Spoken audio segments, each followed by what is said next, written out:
इस तस्वीर को देखिए। यह तस्वीर 22 अप्रैल 1950 की है। जवाहरलाल नेहरू धनबाद में नेशनल फ्यूल रिसर्च इंस्टीट्यूट का उद्घाटन करने गए हुए थे। यह संस्थान एक वैज्ञानिक प्रयोगशाला है।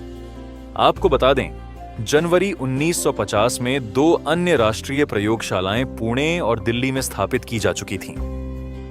यानी महज 4 महीने में 3 राष्ट्रीय प्रयोगशालाएं धरातल पर थीं। इस अवसर पर नेहरू ने अपने संबोधन में विज्ञान के गुणधर्म या उसकी आत्मा पर बात की। उन्होंने कार्बन या हाइड्रोजन का जिक्र नहीं किया। उन्होंने मेथेन, प्रोपेन, ब्यूटेन जैसे हाइड्रोकार्बन का भी जिक्र नहीं किया। फिर उन्होंने क्या कहा? नेहरू ने वहां मौजूद वैज्ञानिकों से पूछा कि विज्ञान का गुणधर्म क्या है। जब कोई जवाब नहीं मिला तो नेहरू ने कहा कि निसंदेह आविष्कार ही विज्ञान का गुणधर्म है।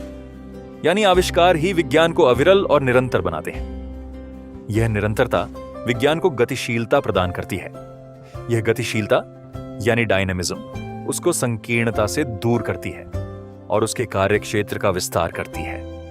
और अंत में नेहरू कहते हैं, मन और आत्मा का विस्तार ही संस्कृति है। विज्ञान को संस्कृति का जामा पहनाने वाले विचित्र व्यक्ति थे नेहरू। रामधारी सिंह दिनकर ने उनकी इस विशेषता के बारे में लोकदेव नेहरू में लिखा है।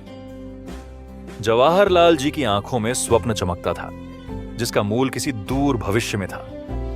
केवल आंखों में ही नहीं, उनके मुख, उनके अधर, उनकी नासिका, यहां तक कि उनकी उंगलियों पर भी कल्पना सी कोई चीज खेलती रहती थी। उन्हें देखकर यह स्पष्ट लगता था कि यह आदमी स्वप्न का बोझ उठाए चल रहा है।